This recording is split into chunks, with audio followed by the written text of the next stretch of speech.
Karena yang request banyak banget, oke dah, Intan turutin. Hari ini Intan mau bahas satu dari 4 wanita tercantik di Tiongkok kuno. Dia adalah Yang Wei-Fei. Dajian ni hao, namaku Intan, selamat datang di channel aku, Dynasty. Demi nyenengin hatinya temen-temen nih, hari ini Intan buat videonya Yang Wei-Fei. Intan ini heran banget loh guys. Soalnya yang request Yang Wei-Fei ini banyak banget. Jadi waktu pertama ada yang request Yang Wei-Fei itu Intan cuma baca doang.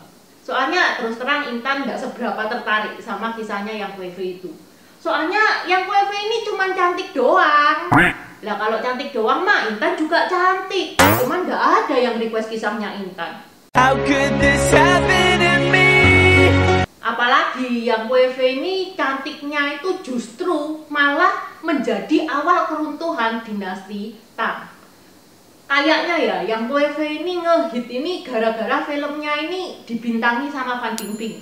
Kalau Fan Bingbing mah emang bikin mata cowok-cowok pada kalap, udah cantik, bodinya juga bagus. Beda ya sama Yang Wei-Fei. Yang Wei-Fei ini dikisahkan dia itu gemuk loh. Jadi jangan disamakan kayak yang Fan Bingbing gitu.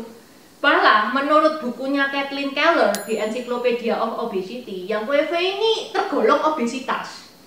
Cuman jangan ngerewein cewek gendut gini-gini, bisa bikin kaisar klepek-klepek. Jadi buat temen-temen cewek yang badannya gede, nggak usah terlalu menyiksa diri kayak gimana. Soalnya inget aja ini Yang Wei-Fei, dia meskipun gemuk, auranya itu bisa ngalahin cewek-cewek yang body goal. Yang ramping-ramping mah lewat. Malah ya, pernah ya suatu waktu itu ada Li Pai itu penulis puisi. Dia itu banding-bandingin Yang Wei-Fei itu sama permaisuri cantik dari dinasti Han. Namanya Zhao Feiyan. Yang Wei-Fei ini curhat sama kaisar. Ini loh Li Pai bla bla bla bla bla bla. Malah kaisar itu bisa ngadem-ngademi Yang Wei-Fei. Sudahlah Yang, bagusan body kayak kamu, ditiup angin nggak terbang. Itu kaisar bilang gitu sama Yang Wei-Fei. Zhao Feiyan ini dia itu juga terkenal cantik, bodinya juga ramping. Tapi malah ya, Zhao Feiyan ini nggak termasuk 4 cewek cantik di Tiongkok kuno. Jangan remehin cewek gendut loh. Okay, let's start. Yang Wei-Fei itu bukan nama orang ya. Yang itu nama marga. Wei-Fei itu peringkat istrinya kaisar. Mungkin teman-teman ada yang belum tahu ya, kalau istrinya kaisar itu ada peringkat-peringkatnya. Wei-Fei ini peringkatnya cukup tinggi, cuman 1 level di bawah Wang Ho atau permaisuri. Jadi kalau di Indonesia kan itu kan cuma ada 2 ya, selir sama permaisuri. Kalau di Tiongkok enggak, istrinya kaisar itu peringkatnya itu ada banyak, selir itu dibagi jadi banyak. Buat teman-teman yang mau tahu peringkat-peringkatnya itu kayak gimana caranya cewek itu bisa naik peringkat, turun peringkat. Intan pernah bahas sebelumnya peringkat-peringkat istri kaisar ini. Kalau teman-teman mau nonton, linknya ada di atas, di description box juga sudah Intan taruh. Lah terus Yang Wei-Fei ini nama aslinya siapa? Nama aslinya Yang Wei-Fei itu Yang Yuhan. Dia lahir di tahun 719.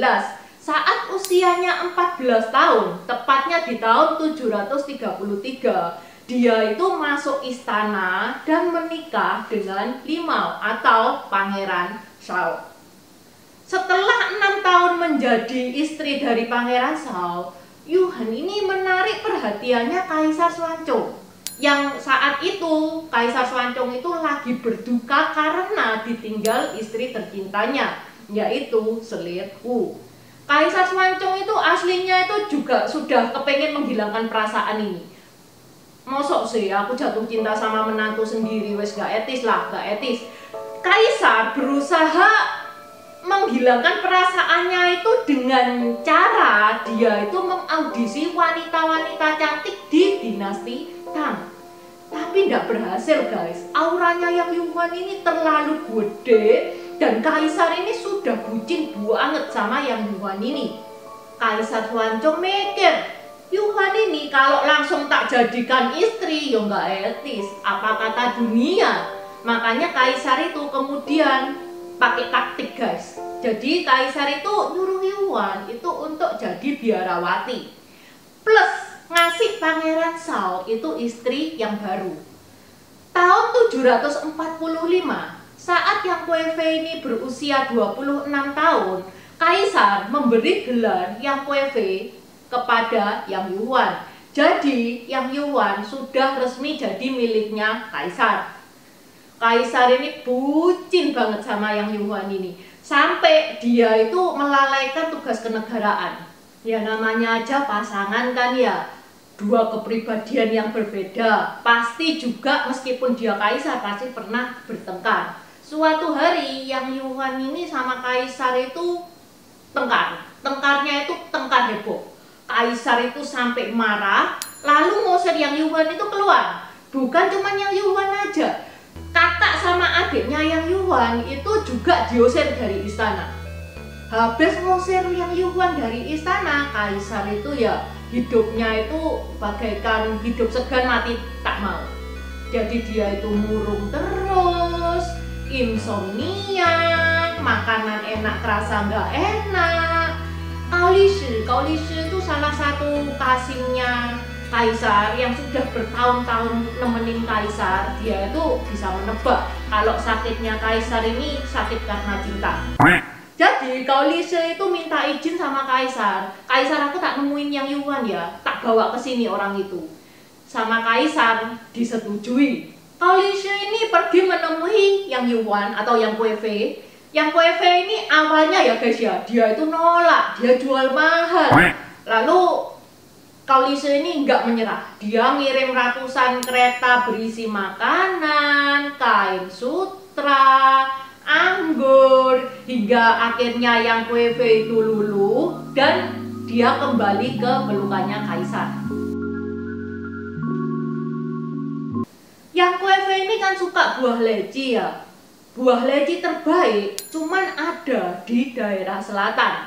Demi nyenengin hatinya Yang Kuei-fei, setiap musim panen, kaisar itu nyuruh orang menunggang kuda secepat mungkin ngambil buah leci ke selatan. Pokoknya harus nyampe ke Yang Kuei-fei itu dalam keadaan buah itu seger. Nah, bisa dibayangin kan guys, seberapa fast and furious-nya orang yang ditugasi sama kaisar itu. Karena kegemarannya Yang Kuei-fei ini makan leci, sampai petani-petani itu namain leci yang kualitas tinggi itu jenisnya Kuei-fei Xiao, yang artinya senyum sang selir. Usaha kaisar untuk nyenengin Yang Kuei-fei itu nggak sampai di sini guys. Dia juga mengangkat ayah Yang Kuei-fei, Yang Xuan itu menjadi gubernur Jiying dan kemudian menjadi menteri perang. Kakak laki-lakinya Yang Kuei-fei yang bernama Yang Xian itu diangkat sebagai pejabat. Juga sepupunya Yang Shi itu dinikahkan dengan putri kesayangan kaisar, anaknya Selir Wu.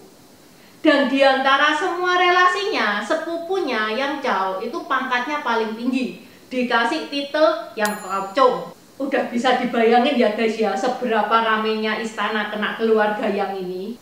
Posisinya Yang Kaocong ini sebenarnya biasanya ya guys ya, itu diisi sama orang-orang yang lulus tes kerajaan. Jadi Yang Kaocong itu enak banget guys, dia nggak perlu tes sudah dapet posisi yang tinggi. Untuk lulus tes kerajaan itu susah banget, dan Intan pernah bahas. Teman-teman yang mau tahu sebagaimana susahnya untuk lolos di tes kerajaan ini nih Intan pernah bahas ya, linknya ada di atas. Di description box juga sudah Intan taruh. Sekarang masalahnya, iya kalau Yang Kaocong ini kompeten. Masalahnya Yang Kaocong ini dia itu pinter kagak, males iya, suka judi, suka mabuk-mabukan, plus yang paling parah dia itu korupsi. Ini menyebabkan dia itu crash dengan salah satu jenderal yang bernama An Lushan. An Lushan ini dia itu jenderal keturunan Turki. Dia kebalikannya Yang Kaocong. Dia itu pekerja keras, perangnya hebat, sampai-sampai kaisar ini nganggap An Lushan ini bagaikan anaknya sendiri. Kemudian An Lushan memberontak dengan alasan dia mau memerangi pemerintahan Yang Kaocong. Ya soalnya Anlusan sama Yang Pocong ini tengkar terus. Anlusan bilang Yang Pocong itu korup, harus dibasmi.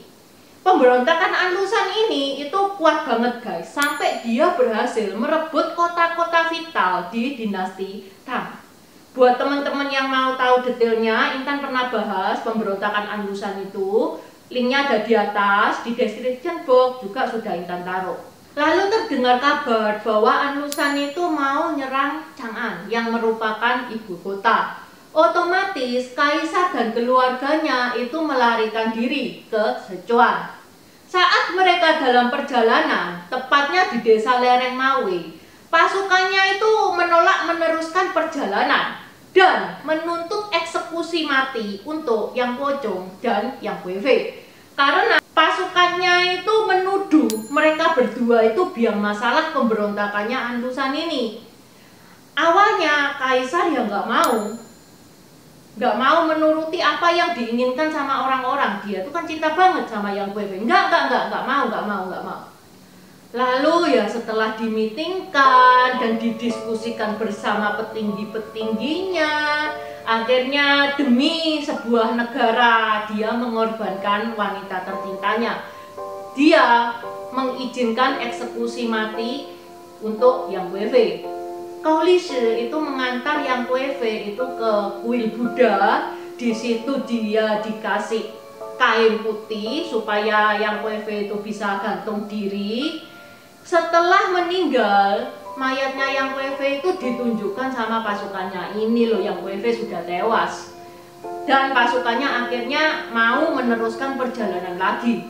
Yang Weifei ini dimakamkan dengan ala kadarnya guys, tanpa peti mati. Ya wis pokoknya ya dimakamkan di lereng Mawe itu.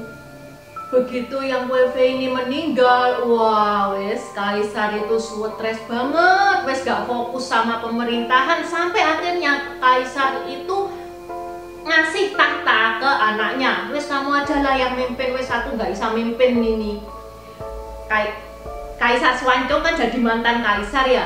Setelah itu dia itu balik lagi loh ke lereng Mawe itu. Dia cari jasadnya Yang Weifei. Setelah diketemukan jasadnya Yang Weifei, dia kuburkan lagi dengan layak. Sebegitu cintanya Kaisar sama Yang Weifei ini. Terus teman-teman sekedar info ya, patung Yang Weifei ini bisa teman-teman lihat di Huaxingpu di Shanxi. Di sini juga tempatnya Kaisar Xuanzong itu menghadiahkan pemandian air panas ke Yang Weifei. Patungnya Yang Weifei itu dibuat memang telanjang dada. Awalnya sih nggak ada larangan apa-apa toh dari pemerintah. Buat yang mau foto ya silakan. Lah tapi kok lambat laun turis-turis itu foto sama patungnya Yang Weifei ini kok posenya kurang ajar, posenya nggak senonoh. Gimana Yang Weifei ini istrinya Kaisar, ya rakyat ya marah, orang lokal marah kalau istrinya Kaisar dilecehkan seperti itu. Jadi sekarang ada aturan, kalau mau foto di patungnya Yang Weifei boleh, tapi posenya pose wajar. Kalau pose-pose nggak senonoh kayak gitu, itu bakal di blacklist dan didenda. Jadi teman-teman kalau mau foto ke sana, fotonya yang wajar aja. Oke? Sampai di sini dulu cerita Intan. Terima kasih sudah menonton. Terima kasih udah nonton channel ini sampai habis. Dukung aku terus berkarya dengan klik subscribe dan bunyikan lonceng di bawah ya guys.